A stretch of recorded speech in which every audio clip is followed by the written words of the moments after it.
بسم اللہ الرحمن الرحیم۔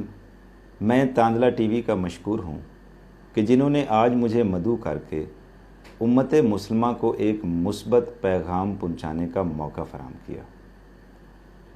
اللہ تبارک و تعالی جب کسی بھی شخص پر اپنی بھلائی کا ارادہ رکھتا ہے تو اس شخص پر اس کے عیبوں کو ظاہر کر دیتا ہے تاکہ وہ شخص اپنے ان عیبوں پر قابو پا کر بڑا انسان بن سکے اور بہتر مستقبل کی طرف گامزن ہو سکے۔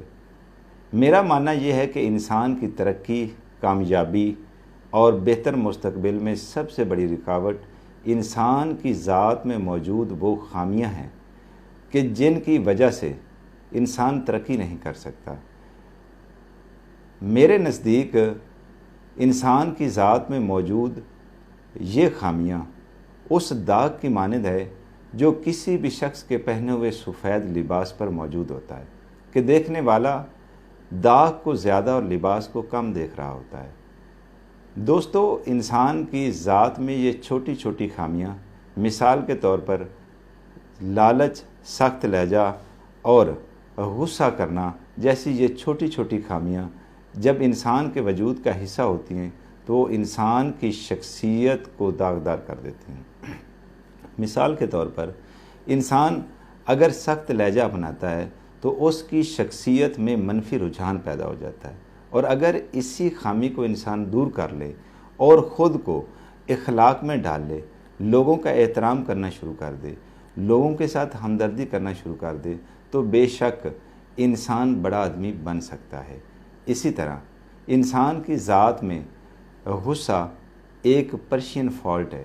یہ ایک ایسا پرشین فالٹ ہے جو کسی بھی انسان کی کیفیت میں شامل ہونے پر ایک ہی لمحہ میں اس کے مستقبل کو تباہ و برباد کر دیتا ہے، کسی کی جان لے سکتا ہے۔ انسان کے اندر غصے کا یہ جو منفی رویہ اور عنصر ہے، یہ انسان کی شخصیت کو تباہ و برباد کر دیتا ہے۔ دوستو، واصف علی واصف اپنی کتاب میں لکھتے ہیں کہ غصہ وہ شیر ہے جو کسی بھی انسان کے مستقبل کو بکرے کی طرح کھا جاتا ہے۔ اسی طرح لالچ بھی ایک پرشین فالٹ ہے، انسان کے اندر ایک خامی ہے۔ جس شخص کے اندر لالچ ہے اس شخص کے اندر ایمان نہیں ہے، اور میرا ماننا یہ ہے کہ جس بندے کے اندر ایمان نہ ہو وہ انسان نہیں ہے، وہ انسانیت کا درجہ نہیں رکھتا۔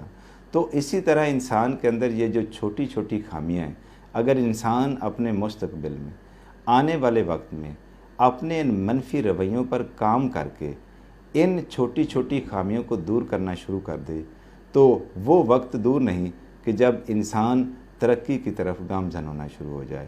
تو میں اس امید کے ساتھ آپ سے اجازت چاہوں گا کہ آپ میرے اس پیغام کو مثبت لیں گے اور آنے والی زندگی میں، آنے والے وقت میں اپنے ان منفی رویوں پر کام کر کے اپنی ذات کو، اپنے وجود کو، اپنی شخصیت کو اور اپنے اخلاق کو اور ان خامیوں کو دور کرنے کی کوشش کریں گے تاکہ انسان ان معززین میں شامل ہو جائے، معاشرے کا ایک اچھا رکن بن جائے۔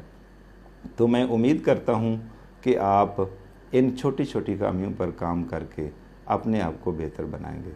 میں اسی بات پر اجازت چاہوں گا۔ اللہ حافظ۔